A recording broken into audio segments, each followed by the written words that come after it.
Good evening, and welcome to MCC News. I'm Cassandra. And I'm Earl Fuller.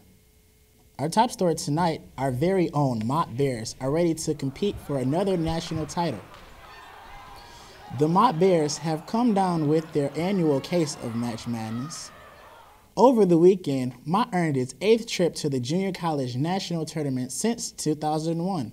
Smith and the Bears will spend the week of March 20th chasing a 4th national championship in Danville, Illinois. To help cover expenses, the Bears are planning a community-wide fundraiser Wednesday night at the White Horse Tavern in Flint. The event will run from 5 to 8 p.m. While winning is the obvious goal, the tournament also gives the Mott players a chance to shine in front of scouts from larger schools. One of those success stories is University of Detroit star Doug Anderson. He is about to play in his first NCAA tournament game. Anderson was a member of last year's Mott team that fell one victory short of the title. Speaking of highlights, Mott will need a few in Danville. 4 victories in 5 days earns the championship. The Bears have done it before, and their coach believes they can do it again. Thank you, Earl. Speaking of bears, our next story takes place in Bay County, where a man hit a bear with his car. I get about a mile away from home, and out of the pitch black into my headlights comes a black bear running right out in front of my car. Elwood says the bear looked as fast as a deer when he jumped in the road. Just, oh no, and hitting the brakes, and I don't even know after that, just my heart stopped. Elwood's car was damaged, but drivable. He drove home to call police and tell his wife. A Michigan State police trooper had to put the bear down because its injuries were too severe. They then gave Elwood the proper permit to take the animal. The DNR now has the meat, which Elwood had planned to donate to the American Legion in Crump. He was allowed to keep the pelt and plans to make a rug out of it. Elwood was not injured, but his car that he bought yesterday will need some work. And now over to our favorite co-anchor, Gino. Thank you, Cassandra. Our next story, a police officer hits a special needs woman. Fellow passenger Jermaine Green caught the moment the cop lashed out on the camera. Jermaine Green and his fiancée, Violet Roberts, got on a bus in Bellflower Monday night. They took notice of another passenger. They got on the bus with her stroller full of pillows, and she was very polite, said hi to everybody, and sat down. At the next stop, 2 LA County Sheriff deputies boarded the bus and called the passenger by name.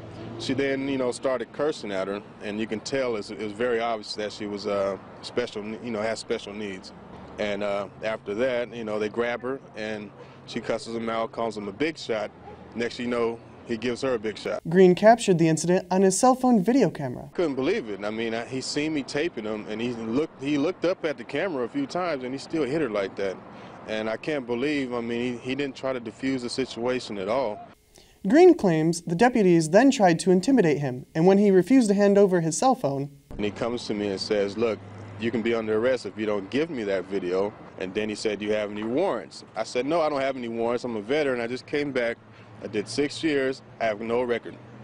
And he said, well, we'll see about that. Why didn't Green want to hand over the video to the deputies involved? They would try to cover it up, I think a lot of stuff gets covered up, and I think some people need to come forward if they see something, report it, because it can't be fixed unless it's brought to the public's attention. He really socked her, didn't he, Earl? He sure did, Cassandra. In other news, cows have developed personalities. Apparently, some cows have been developing some unusual personalities, which are causing many farmers to feel a little uncomfortable. Ah! Ah! Oh, yes! Yes! Oh! Wow, he's really enjoying that. Do all regular cows feel that way? I wish I were a cow. Me moo. Well, you have, Yeah, but I don't think I'll react that way to a breast pump or my infant child. Yeah, that would be weird. Totally. That concludes our broadcast for tonight. Thanks for watching, and just remember, Zooey Mama. That's just what it is. If it wasn't, we wouldn't have said it. Yep, Zooey Mama. How do you like those apples? Boom, blew that up. And boom goes the dynamite. Thanks for watching. Good night.